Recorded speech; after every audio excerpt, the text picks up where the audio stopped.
would just like to discuss with you what is the Jikmir developmental model. The Jikmir developmental model is a model of how do we transition villages, South Sudan villages, from their current state, which are villages, to town. We all heard of the idea of taking villages to town, right, which Dr. John Grant discussed it in extent. But the question becomes, how do we do that? How do we operationalize that? Right? In science, there is something called operationalizing. In military, there's something called how do I operationalize my part of the operations?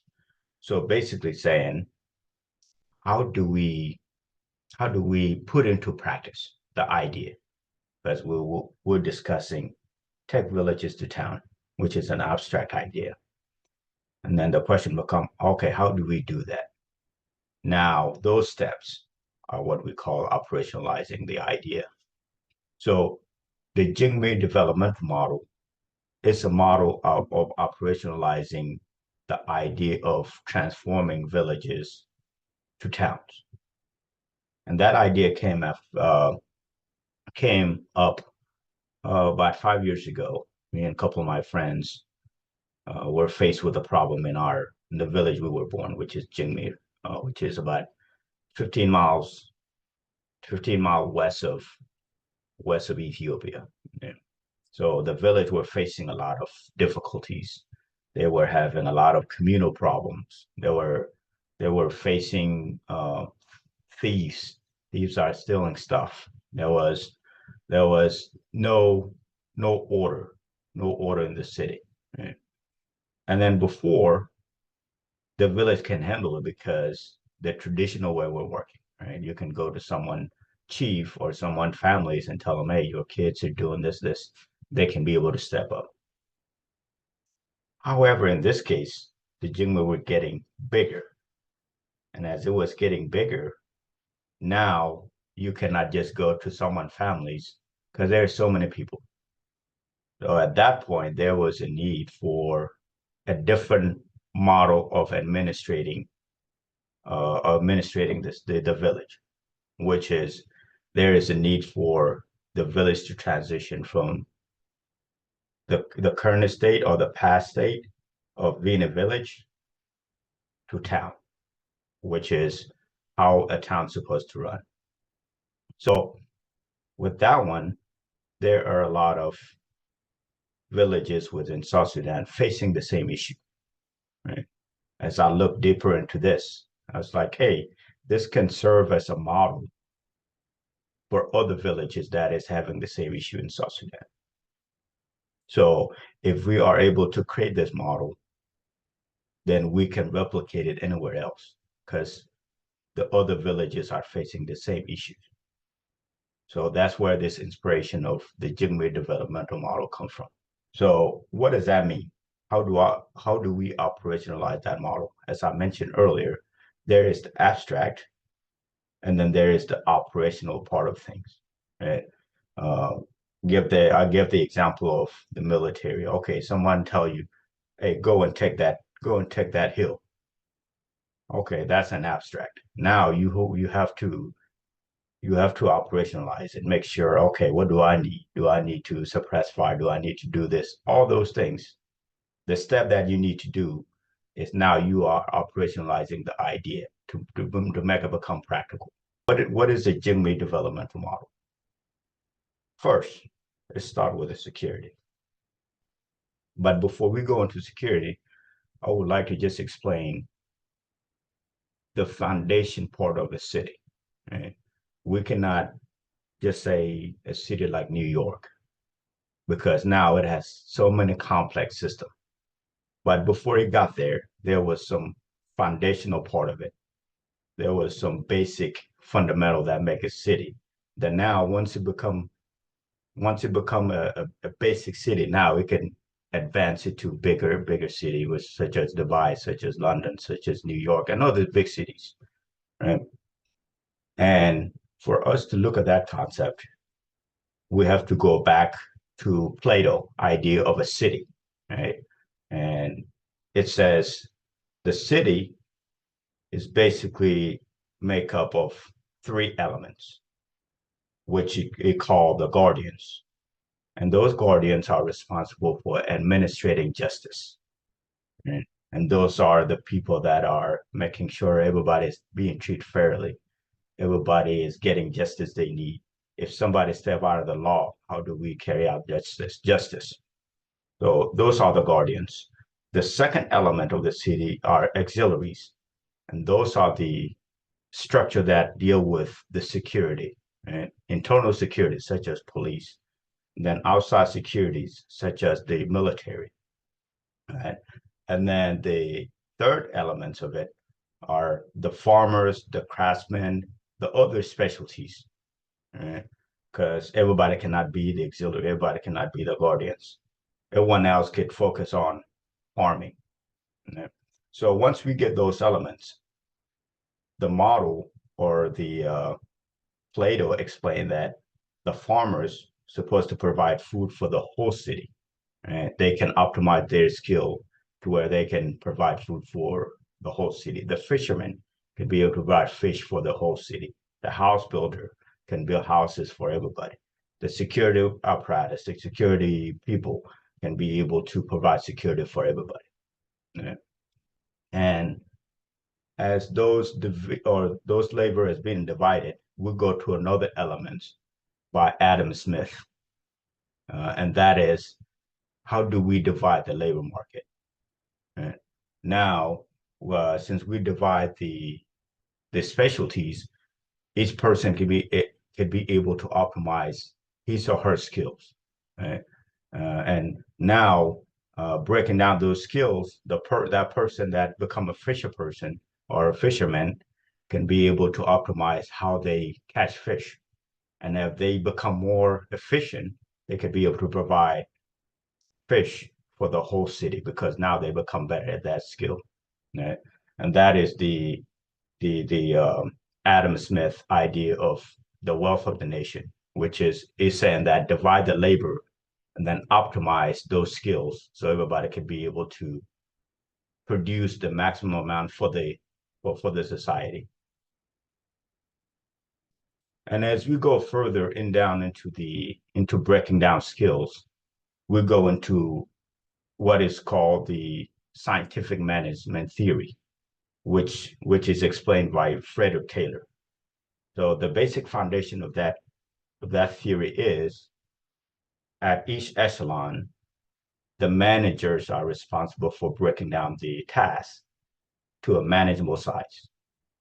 So once they break down the task to manageable size, then each person can be able to optimize or they could be able to perform at their maximum capacity because the task has been broken down to the point where now they can maximize their productivity. And that is Frederick Taylor's scientific management theory explained that the manager are responsible for breaking down the task. An example of that would be if there is a building project that has to complete it by X amount of time. The engineer is responsible for designing the whole thing. Once it is designed, now the project manager can be able to assign tasks to each person, to electrician, to the architect, to whoever that needs to complete their task. But they have to break it down to that level so those people can be able to do their task. And then now those managers could go down to their supervisor and break it down even further. And then it go all the way down to the individual level. Right? So now that is the foundation of what the Jingmei developmental is, the developmental model is. It's aiming to break down those tasks all the way to the lower level. If we look at South Sudan right now, it is set up by current structure, the central government, which is you could say the country level. And then there is the governor, which is the state. Then you have the counties, which has the county commissioner. Then you have the PM. Then you have the boomers, right? So currently, you could say from the state up, there is some administration, or you can even argue as at the county level, there is even administration or some kind of governmental structure. But as it go down to Payam and Boomers, there isn't any of that. So this model is looking at this gap. So when we look at Jingmei developmental model, we proposing that the town mayor should be the one responsible for the town administration. And, and that town mayor has to be outside of traditional chiefs. The reason for that is that person needs to coordinate with with a county commissioner. They need to coordinate with the NGOs working town. And they also have to coordinate with traditional chiefs, right? So that person needs to have a complex or needs to have a foundation, educational foundation that allows him or her to be able to do that. They can be able to coordinate between different echelons. Not to say that the traditional chief doesn't have a role. They actually have a role within the Jingmei development model. For example, if you look on the right, the clans and chiefs and town chiefs will still be responsible for running the village side of things. Right? And they also need to coordinate with the town mayor to ensure that the village is still being ran uh, traditionally, because our people are still our South Sudanese people. They still follow those traditional justice system. So there is a role for that. However, if you look on the left, there is the NGO representative. There needs to be that NGO representative that can coordinate with all the NGOs that are coming to Payam. Right? And that person is responsible for coordinating, hey, this NGO needs to be here. What is their security? How do we secure them? How do we allocate the land for them? How do we make sure that their equipment are safe? That person is responsible for that. Okay. And then you have, as you go down the structure, you look at the town elders. Those are like if the conflict occur, because again, we're still on that transition phase. We don't have a full justice system yet. So there needs to be an account for if something go wrong. And that would be the town elders and advisors. If something happens that the chiefs or the town mayor cannot be able to handle, then there needs to be elders or advisors that can step in and make sure that that conflict is being managed or being mitigated. And then on the left side, you have the town taxation. And that town taxation, or okay, go all the way to the left, you look at the town police. So this is where it's missing in many areas in South Sudan. There isn't a town police that are responsible for providing that internal security that I was discussing earlier. Right? So that town police chief would be responsible for providing security for the city. Right? And then going to the right of that, you look at the town finance or the taxation officer. Again, those structure are not there yet. But in order for this structure to work, it is important for that taxation system to work, right? Because if we look at that model earlier, the other people can specialize on other things, but what about the administrative? What about the security personnel? Who's going to pay for those? And that's going to be the job of the rest of the citizens to ensure they provide taxes. And that taxes has to come from that town finance or taxation officer. And then, as I mentioned earlier, the town mayor on the center are the people that deal with conflict. And you go further right, you look for city engineer or the project managers. If there are big projects that are coming up, that person is responsible for making sure that occurs or that being completed. And then all the way to the right, you look at the education officer. Again, that's another specialty within the administration that can be able to see what is the gap in the skills or education that the city needs. Right? So again, this model is it's a model, right? It's a prototype. You look at my background, engineer by background, so we look at prototypes, right? You develop a prototype, test it, and then if it's working now, you can be able to replicate it anywhere, right? So, and this is what this model is. It's it's a prototype for how we can transition South Sudan villages or current state into towns, and that is has to start from the bottom up rather than the top down. Right? What Dr. John Gurring mentioned, bringing village to town, which means you bringing it from the higher to the lower. But this model is proposing instead of bringing it higher to lower, let's start it from the bottom up, and that bottom is start with Payam. Right?